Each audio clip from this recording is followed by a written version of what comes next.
नमस्कार। महाराष्ट्रामध्ये निवडणुकीची रणधुमाळी सुरू झालेली आहे। महाराष्ट्राचा रणसंग्राम हा येत्या काही दिवसातच संपन्न होणार आहे। महाराष्ट्र विधानसभेची यंदाची निवडणूक 20 तारखेला होईल आणि 23 तारखेला मतमोजणी होईल। या निमित्तानं नोव्हेंबर महिन्यातल्या या 2 तारखा दिवाळीच्या आसपासच्या असल्याने यंदाच्या दिवाळीला आपण आचारसंहिता अनुभवणार आहोत। अनेकांच्यासाठी ही आनंदाची बातमी आहे, काही जणांच्यासाठी ही कदाचित तोंड कडू करणारी बातमी असू शकते, पण महाराष्ट्राची ही होणारी निवडणूक ही आपल्या सगळ्यांच्यासाठी यासाठी सुद्धा गरजेची आहे की दिलेला जनादेश नाकारणारे पुन्हा सत्तेत येतात का आणि जनादेश नाकारलाय म्हणून नवीन समीकरण मांडणारे सत्तेत टिकतात का, याचं उत्तर या निवडणुकीमध्ये आपल्याला मिळणार आहे। नमस्कार, मी प्रसाद काथे आपल्या सगळ्यांचं या चर्चेमध्ये स्वागत करतो। माझ्यासोबत असलेल्या मान्यवरांचा मी आपल्याला पटकन परिचय करून देणार आहे। माझ्यासोबत मुंबईच्या स्टुडिओमध्ये राजकीय पक्षांचे प्रतिनिधी आहेत। आपल्यासोबत या चर्चेमध्ये महायुतीचे 2 प्रतिनिधी जोडले गेले आहेत, तर मवियाचे 1 प्रतिनिधी मुंबईच्या स्टुडिओत आहेत। आणखी 1 प्रतिनिधी लवकरच आपल्यासोबत दिसायला लागतील। या चर्चेमध्ये माझ्यासोबत मुंबईत भारतीय जनता पार्टीच्याकडून सहमुख्य प्रवक्ता म्हणून अजित चव्हाण आहेत। आपल्यासोबत या चर्चेमध्ये शिवसेनेकडून अरुण सावंत आहेत आणि त्याचबरोबर राष्ट्रपकडून राजापूरकर आहेत। मान्यवरांचं आपण या चर्चेमध्ये स्वागत करतोय आणि त्याच्याच जोडीला आपल्यासोबत आणखीन प्रतिनिधी जोडले जातीलच, पण तत्पूर्वी आत्ता जे प्रतिनिधी आहेत त्यांच्या आधी ज्या महत्त्वाच्या घोषणा झालेल्या आहेत त्या आपल्यापर्यंत आणायला हव्यात। पटकन आत्ता आपल्याला सगळ्यात आधी ती महत्त्वाची बातमी स्क्रीनवर आणायची आहे, ज्याची वाट इतके दिवस महाराष्ट्रातली तमाम राजकीय मंडळी आणि राजकीय विश्लेषक आणि सर्वसामान्य जनता पाहत होती। 26 नोव्हेंबरला महाराष्ट्र विधानसभेची मुदत संपणार असल्यानं राज्यामध्ये 1,186 मतदान केंद्रांच्या सह 9 कोटीहून अधिक मतदार असतील आणि ते मतदान करण्यासाठी अधिकाधिक सहभागी होतील। स्क्रीनवर आपल्याला गरज आहे ती तारखांची, पटकन तारीख असलेला तपशील स्क्रीनवर येणं गरजेचं आहे। 20 नोव्हेंबर हा महत्त्वाचा दिवस आहे। 20 नोव्हेंबरला निकाल असेल आणि त्याच संदर्भातला तपशील आता समोर येतोय, तोही आपण पाहणार आहोत। 23 नोव्हेंबरला मतमोजणी होईल, म्हणजे थोडक्यात 23 नोव्हेंबरला मतमोजणीचा निकाल असेल। माझ्याकडून मगाशी चुकून 20 नोव्हेंबरला चुकीचा तपशील वाचला गेला। महाराष्ट्राचा रणसंग्राम आपल्या समोर येतोय आणि या 2 तारखा आपल्याला लक्षात ठेवायच्या आहेत। या तारखांमध्ये कोणत्याही प्रकारे तुम्हाला सुट्ट्या घ्यायच्या नाहीयेत। पहिल्या दिवशी मतदान करायचे आणि दुसऱ्या दिवशी निकाल बघायला घरात थांबायचे। आमच्या चॅनलवर निकाल बघण्यासाठी आपण सगळेजण जोडलेले असाल अशी माझी अपेक्षा आहे। मान्यवरांपर्यंत आपण पोहोचणार आहोत, तत्पूर्वी हा तपशील आपण आपल्याकडे नोंदवून ठेवा। निकाल आणि मतदानाच्या तारखा काय आहेत आपल्या बाजूला स्क्रीनवर एका छोट्या चक्रामध्ये सातत्याने हा आकडा तुमच्या समोर येतोय, तो विसरू नका। महाराष्ट्राचा रणसंग्राम यावेळेला याहीसाठी महत्त्वाचा आहे कारण गेल्या 5 वर्षात आम्हा पत्रकारांचं फोनबुक इतक्या वेळा अपडेट झालंय की आता कोण कुठल्या पक्षात आहे, इथपासून कोण कुठल्या पक्षात होता हे लक्ष ठेवणं म्हणजे जवळपास डोक्याची जिलबी होण्यासारखं झालंय। माझ्यासोबत असलेल्या विविध मान्यवरांना आपण पटकन जोडून घेऊ। ही सगळी मंडळी, त्यातली खास करून 1-2 मंडळी गेल्या 5 वर्षांपूर्वी वेगळ्या ठिकाणी होती, आता वेगळ्या ठिकाणी आहेत। चर्चेसाठी आपण पटकन आधी अरुण सावंत यांच्यापर्यंत पोहोचतोय। अरुण सावंतांची या चर्चेतली ओळख ही आता शिवसेना प्रवक्ता म्हणून आहे, यापूर्वी ते काँग्रेसमध्ये होते। सावंत साहेब, आता कसं वाटतंय?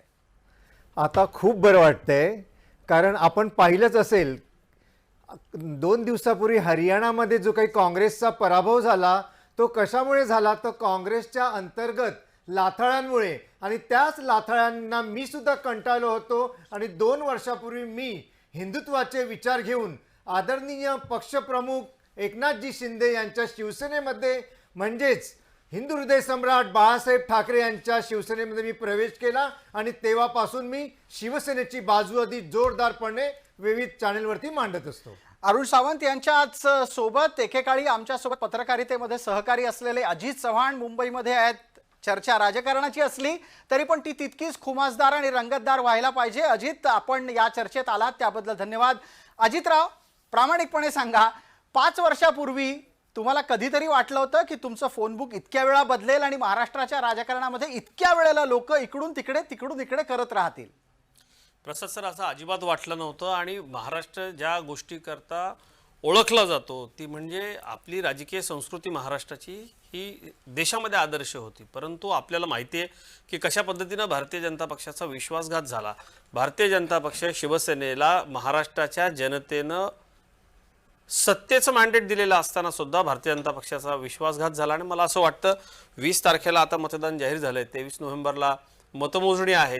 आपण म्हणालात कोण कुठल्या पक्षातून, मी मूळ भाजपचा आहे आणि भारतीय जनता पक्षानंच संधी दिल्यानं माझ्या राजकीय कारकिर्दीला सुरुवात झाली आहे आणि आम्ही खूप उत्सुक आहोत. सगळ्यात महत्त्वाचं एक मला सांगावं असं वाटतं की आम्ही सतत इलेक्शन मोडमध्ये असतो. आमचं लोकांपर्यंतचं जे कनेक्शन आहे, जी कनेक्टिव्हिटी आहे, ती या माझे नेते आदरणीय देवेंद्रजी फडणवीस, महाराष्ट्राचे मुख्यमंत्री एकनाथराव शिंदे आणि अजित पवार यांच्या नेतृत्वाखालील महायुती सरकारनं जे निर्णय घेतलेले आहेत आणि त्याची अंमलबजावणी केलेली आहे. मला असं वाटतं मुंबईत कालपासून इतक्या लोकांनी आमचं व्यक्तिगत अभिनंदन केलं, कारण मुंबई टोलमुक्त झालेली आहे. मुंबईमध्ये सागरी सेतू असेल, अटल सेतू असेल, आता मिसिंग लिंक होतंय. मुंबई पुण्याच्या दरम्यानचा प्रवास अगदी चांगला होईल. शेतकऱ्यांना आम्ही वीज मोफत देतो आहोत, सौर पंप देतो आहोत. जी बिलकुल, या अनुषंगाने अजितराव आपल्याला चर्चेला पुढे न्यायचं आहे आणि आधी एकदा पटकन पाहणार आहोत की नक्की महायुतीचे मुद्दे कुठले आहेत, त्याच समोर मवियाचे मुद्दे कुठले असणार आहेत. ते आपल्या समोर स्क्रीनवर येत आहेत. आपण त्या निमित्तानं चर्चेला पुढे नेऊ. महायुतीच्याकडून सगळ्यात मोठा गेम चेंजर, अर्थात जो तुरुपचा इक्का ज्याला म्हटलं जातं, ती आहे लाडकी बहीण योजना. तर मवियाच्याकडून राज्यातली बेरोजगारी हा मुद्दा प्रामुख्यानं समोर आणला जातोय. पुढच्या स्क्रीनवरचा मुद्दा आपल्या समोर आहे टोल माफी, जी मुंबई महानगर परिक्षेत्रासाठी एक अत्यंत संवेदनशील मुद्दा होता. तोही महायुतीच्याकडून निवडणुकीच्या प्रचारातला महत्त्वाचा मुद्दा म्हणून समोर आणला जाईल. दुसऱ्या बाजूला मवियाच्याकडून महाराष्ट्रातून होणाऱ्या उद्योगांचं पलायन याविषयी चर्चा केली जाईल. पुढचा मुद्दा स्क्रीनवर येईल, तोही पहा. शेतकऱ्यांना दिलेली वीज माफी हा महायुतीच्या साठीचा प्रचाराचा महत्त्वाचा मुद्दा आहे. दुसऱ्या बाजूला मविया तक्रार करताना शेतमालाला दिला जाणारा हमीभाव यावर मत मागणार आहे. महायुतीच्याकडून महामार्ग बांधणी हा मुद्दा समोर आणला जाईल. समृद्धीचा विचार असो किंवा इतर विविध महामार्गांचा विस्तार असो, बांधणी असो, या मुद्द्यावर महायुतीचा चर्चेतला भर राहील. मविया त्याला विरोध करण्यासाठी रस्त्यांची गुणवत्ता, रस्त्यांचे खड्डे हे मुद्दे चर्चेत आणणार आहे.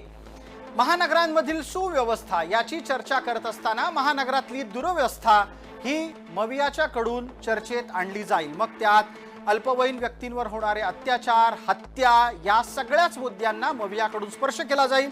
आणि याच निमित्तानं आपण पटकन राशपचे प्रवक्ता प्रतिनिधी या नात्यानं राजापूरकर मुंबईच्या स्टुडिओमध्ये माझ्यासोबत आहेत, त्यांच्यापर्यंत आपण पोहोचणार आहोत. राजजी नमस्कार. राजजी, बोलत असताना बाजूला हे मुद्दे चालत राहतील याची काळजी प्रोड्युसरनी घ्यायची आहे. मला पटकन प्रश्न विचारायचा आहे राजापूरकर यांना आणि त्याचा प्रतिवाद उपस्थित असलेल्या इतर मान्यवरांनी सुद्धा त्वरित करायचा आहे. राजापूरकर, मला सांगा, तुमचे मुद्दे जे 5 आम्ही मांडले त्या व्यतिरिक्तही काही आहेत का?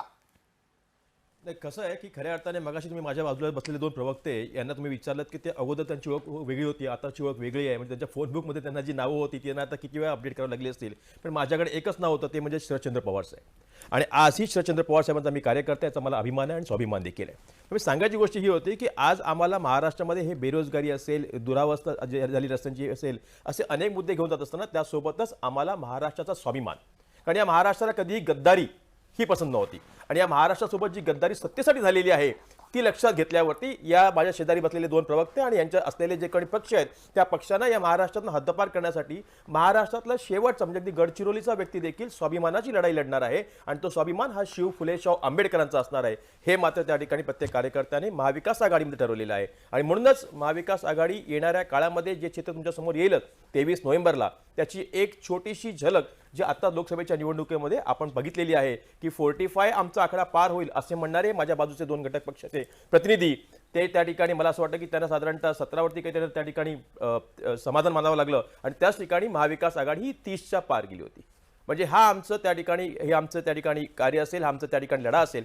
सांगताना आता आज मात्र ह्यांनी किती जरी योजना वाटल्या असल्या तरी त्या योजनांना उत्तर मात्र महाराष्ट्राची जनता देणार आहे.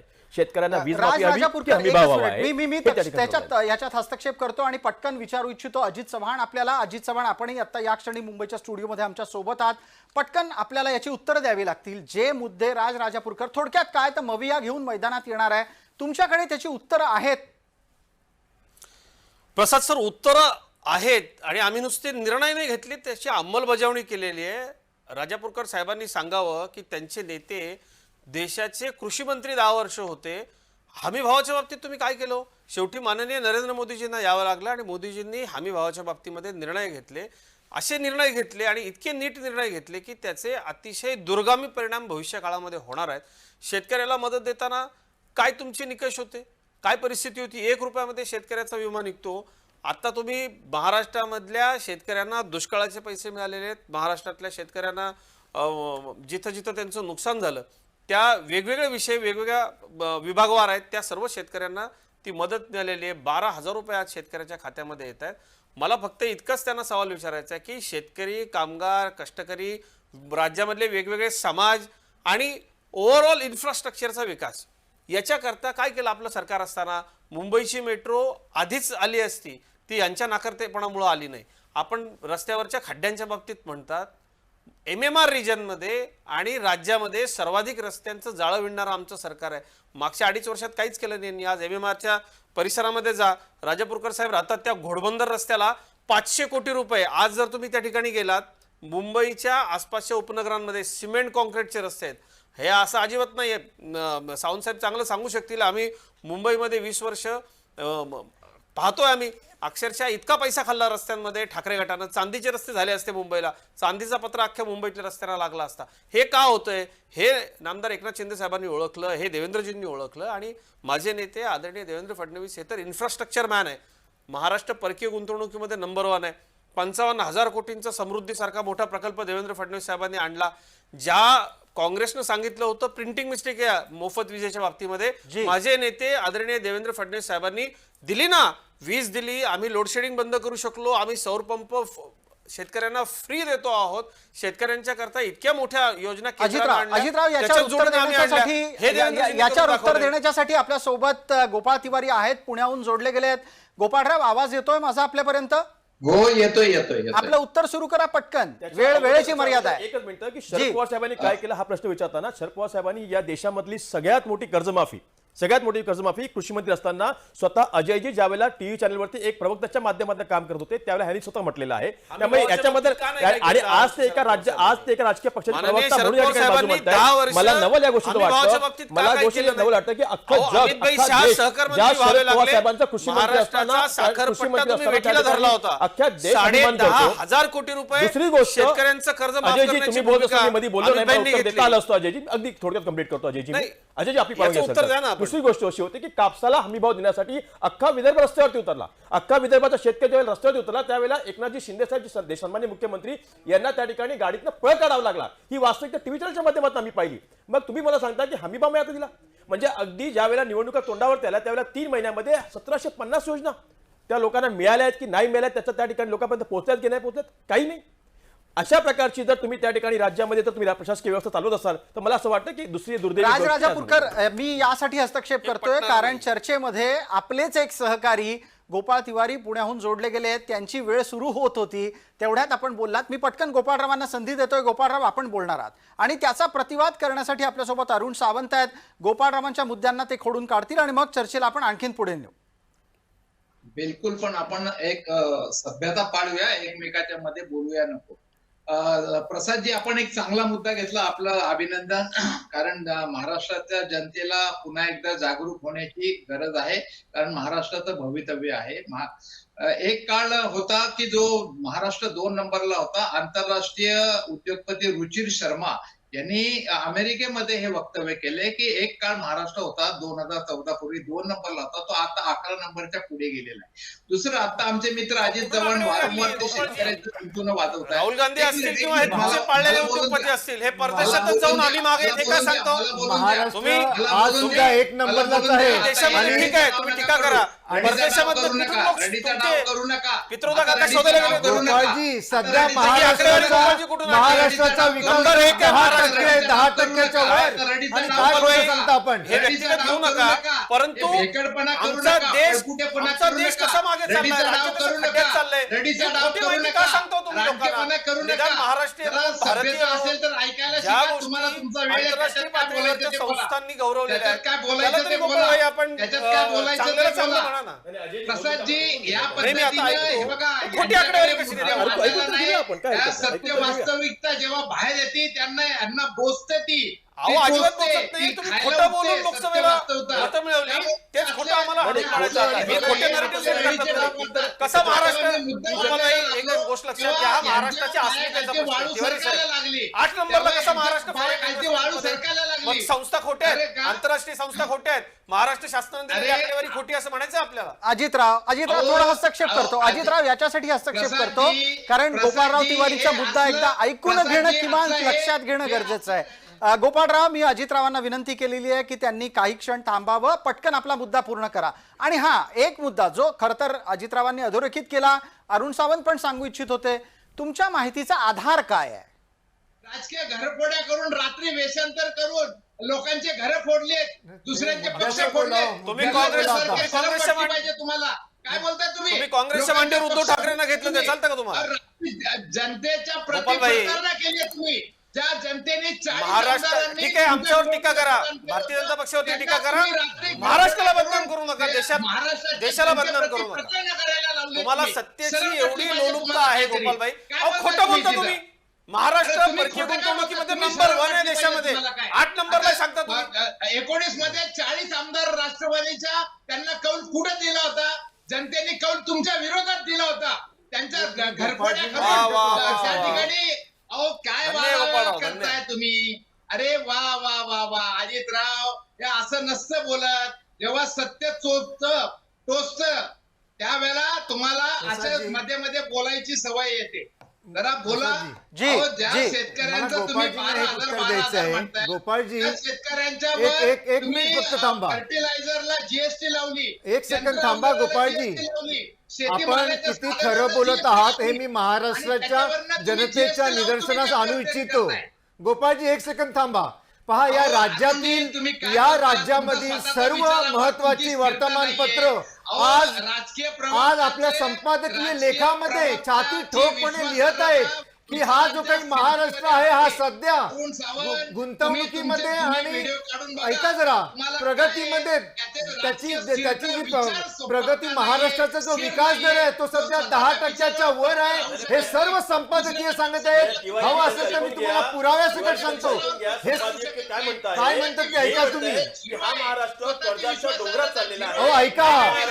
याला मी उत्तर देतो. अरुणभाई, होय, जरूर. या राज- जगातून बाहेर काढण्यासाठी मी तुम्हाला याचं उत्तर देतो. सावंत साहेबांना मी म्हणतो, सावंत साहेबांचं म्हणणं किती खरं आहे. संपादकीय नाही तर महाराष्ट्रातले अनेक वृत्तपत्रे म्हणतात आपण अभ्यास केला पाहिजे. राजभाई, मी तुम्हाला आकडेवारी सांगतो. राज राजापूरकरजी, आपल्या माहितीसाठी सांगतो मी की असं कोणतंही सरकार याच्या अगोदर झालं नाही ज्यांनी हे राज्य चालवण्याकरता कर्ज काढलं नाही. कर्जावरतीच राज्य चालत आलेली आहे. आणि तुम्ही काय सांगता? आज सावंत साहेबांच्या पक्षाचे सरदार सन्माननीय मुख्यमंत्री राजी. शिंदे साहेबांनी 2020 मध्ये म्हटलं होतं की टोल मुक्ती करता येणार नाही, त्याच्यामुळे राज्याच्या शासनाच्या अर्थकारणावरती खूप मोठा भार येईल. आणि आजच राज्याचे 26 ला मुख्यमंत्री मुंबई इंडियन्स संपतोय.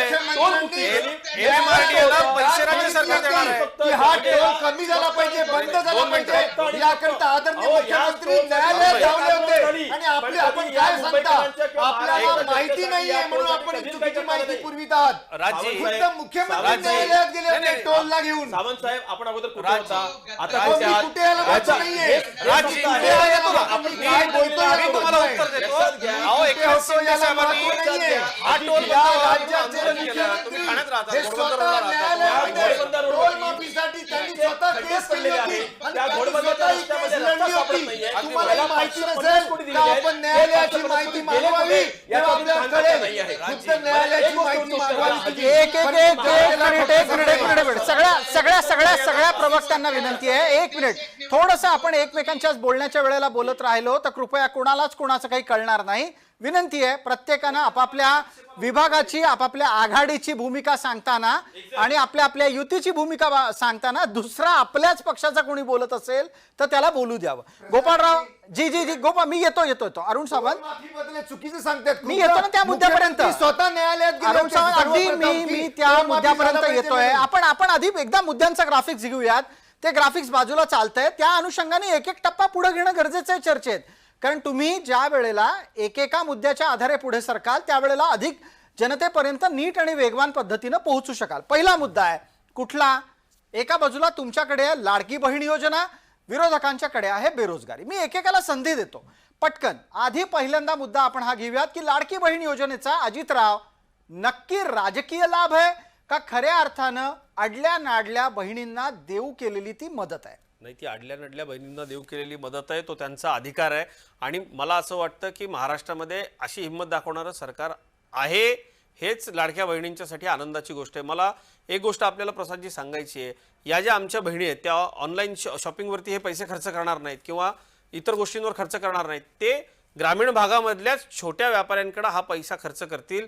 40-40 हजार कोटी रुपये जर वर्षाला मार्केटमध्ये आले तर त्याचा अर्थव्यवस्थेला किती मोठा फायदा होईल याचा देखील विचार झाला पाहिजे. आणि मला असं वाटतं की पायाखालची वाळूच सरकल्यामुळं काँग्रेसकडून जी टीका होते, आता आम्ही महालक्ष्मी योजना आणू, एकच फक्त मला आता आक्षेपाला जी- एका छोट्याशा आक्षेपाला राजापूरकरांच्या मला उत्तर द्यायचंय. नाही एक मिनिट, आता आपण मुद्द्याला आपण मुद्द्याला धरू. मर्यादा असते. अजितराव मुद्दा सरकेल मला पटकन जाऊ देत की गोपाळराव तिवारींपर्यंत. आपण असं म्हणालात की ही अडल्या नाडल्या बहिणींना केलेली मदत आहे, काँग्रेसला ती खुपतीये, पटत नाही, हा आक्षेप आहे. गोपाळराव तुमच्याकडे उत्तराच्यासाठी येतोय, तर्काच्या आधारे उत्तर द्या. कारण सगळ्यात मोठा महाराष्ट्रातला प्रचार आत्ताच्या घडीला हा सुद्धा आहे की ज्या वेळेला गरजवंताला मदत करायला महायुतीचं सरकार प्रयत्न करत होतं त्यावेळेला तुमची मंडळी न्यायालयात गेली. ज्या वेळेला ज्या निर्णयांची अंमलबजावणी होऊ शकत नाही असं शेवटच्या क्षणाला हे निर्णय लादून स्वतःचा पुरुषार्थ, खोटा पुरुषार्थ दाखवू पाहतात, नाही, तो गोपाळ भाई, पोकळ आहे. हा स्तर या घस- तीन-चार एकदम स्तर घसरला. बघा, आता पुरुषार्थ ऐकून द्या, पुरुषार्थ वगैरे ऐका, कसं काय? ऐका. हा, ऐका. नाही, नाही, आपण शब्द मला मागे घ्या. सांगतो. दुसरा कुठला एखादा शब्द आमच्या वापरा, माझी जाहीर- विनंती आहे. आमच्या जाहीरनाम्यात आहे या आपण योजना. राष्ट्रीय आम्ही वृत्तवाहिनीवरती संजय गांधी, आमचा अब्दुले पुरुषार्थ साहेब काढाल असताना संजय तर मी गांधी बरंच काही काढू शकतो. काढू का? लागू केली. तुमच्या विधवा भगिनींना माझी ती त्यावेळेला सवय नाही. मदत देऊ केली. गोपाल भाई. वृद्धांना त्यावेळेला मदत दिली आणि संजय गांधी निराधार योजनेच्या माध्यमातून नाही, आणि आपण- कायमस्वरूपी आपण हा शब्द मागे घ्या. त्या माझी बहिणीचं विनंती आहे आपल्याला. उत्तरदायित्व घेतोय. आपण यांच्यासारखं संसदीय आज शब्दांचा हे वापर म्हणताय, केला पाहिजे. त्या मतभेद ठिकाणी जरूर अनेक असतील, फॉर्म पण भरलेले भाषेचा आहेत. स्तर तिथं भाषेचा त्या स्तर आपण उत्पन्नाच्या इतका खाली आणू त्या नका. ठिकाणी त्या लाडक्या बहिणींची केस पात्र ठरत नाही. प्रत्यक्षामध्ये आता गेले 4 माझी विनंती आहे प्रसाद काटे साहेबांना. हे जे असंसदीय शब्द आहे, पुरुषार्थ वगैरे, म्हणजे आम्ही सांगू शकतो ना, काँग्रेसचा ती पुरुषार्थ गोपाळरावांची काय पद्धत आहे. आपण गोपाळरावांना त्या निमित्तानं विनंती परत एकदा करूयात. गोपाळराव तुमचा पुरुषार्थ हा शब्द असंसदीय असल्याचा आक्षेप आहे. उत्तरापर्यंत जाणं गरजेचं आहे आणि उत्तर काही अद्याप सापडलेलं नाही की ज्या वेळेला उत्तर मी देतो त्यांच्या वतीने काँग्रेसचं उत्तर. तुम्ही प्रसादजी, जुन्या मोड मध्ये चाललात का ऐका, अरुणराव? ऐका. ज्या अरुणराव वेळेस तुम्ही आता कोर्टात काँग्रेसचे गेले, प्रवक्ते नाही आहात. ज्या वेळेस हे कोर्टामध्ये गेले लाडक्या बहीण योजनेच्या विरोधात, जी. तेव्हा खुद्द मुंबई हायकोर्टाने काँग्रेसला थप्पड मारली, या महाविकास आघाडीला थप्पड मारली आणि त्यांनी सांगितलं अंडर आर्टिकल 15 प्रत्येक राज्य सरकारला हा अधिकार आहे. एखादी जर ती समाज योपिकीचं घटना हे जर आणत असतील योजना खास करून स्त्रियांकरता तर ते आणू शकतात. त्यामुळे ही योजना बंद करण्यात येणार नाही हे स्पष्टपणे हायकोर्टाने अरुणराव सांगितले आहे. याच्याच संदर्भातला गोपाळरावांचा मुद्दा अद्याप संपलेला नाही. गोपाळरावांना याचं उत्तर द्यायला लागेल. गोपाळराव ऐका जरा. गोपाळराव ऐका, प्रश्न माझा ऐकून घ्या. आवाज येतोय ना? मला याचा खुलासा करा. आपण न्यायालयात कोणत्या मुद्द्याच्या आधारे गेलात?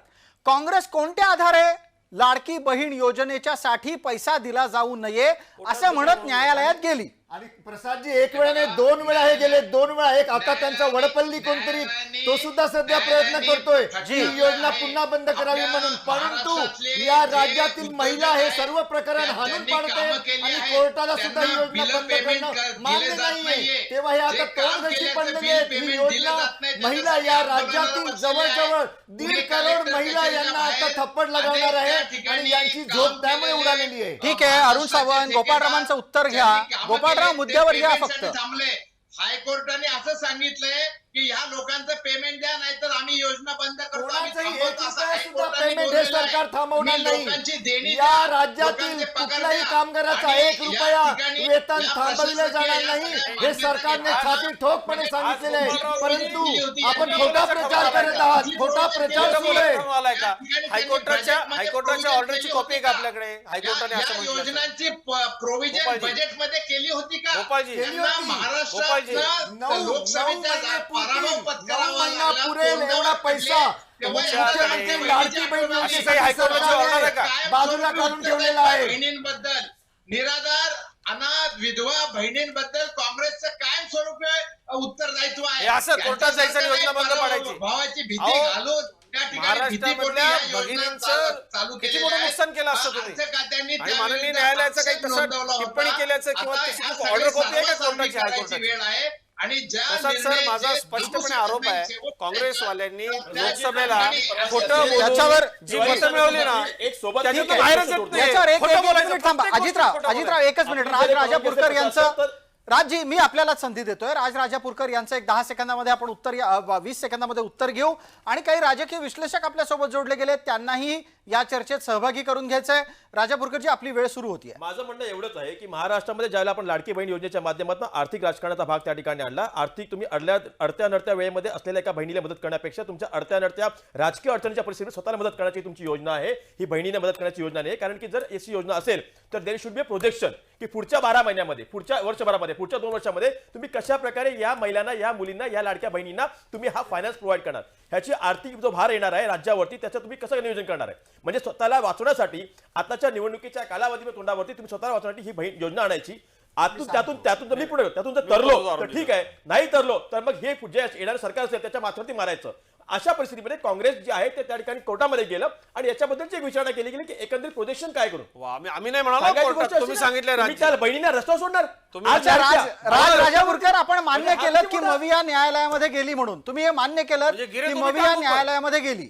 नाही, मी हे म्हणतो की मविया न्यायालयामध्ये यासाठी गेली की व्हॉट इज द प्रोजेक्शन. शेवटी त्या बहिणीला रस्त्यावर सोडणार. केली होती का? या बहिणी आज लाडक्या एवढी काळजी दुप्पट होती. या- वेतन राहतात ते तुमचं प्रोजेक्शन एक- काय आहे एक तर- जनतेला एक तर सांगा असं आहे, तुम्ही प्रसाद एक सर, तर नाही, तुमचं एकच- प्रोजेक्शन सांगा बघा, की त्यांनी मला डबल 10 रक्कम सेकंद तुम्ही त्यांनी कशी मला 10 देणार? सेकंद दिलेत, अगदी 2 सेकंद तुम्ही बोलतात. सत्तेधाऱ्यांच्या त्यांनी मला डबल 10 रक्कम सेकंद कसं देणार? कोर्टात आलं. प्रसादजी तुम्ही मला 10 आता सेकंद माझ्या दिले. जी, जी, बाईचे जी, कोर्ट सांगतायत, अजितराव, एकच कोर्टात मिनिट. गेलो. अजितराव, एकच मिनिट. मला सांगा की रादर दॅन म्हणजे माझ्या खिशामध्ये माझ्या हक्काचे पैसे, म्हणजे जे नोकरी करतो, घाम गावतो, तुम्ही आज काम करता, 8 तास नोकरी करता, घाम गावून मला तो पगार मिळणार आहे, म्हणजे मला हक्काची नोकरी, त्याच्यातून मला रोजगार मिळून मला आनंद वाटणार की तुम्ही मला दर महिन्याला 1500 रुपये मला भेटणार.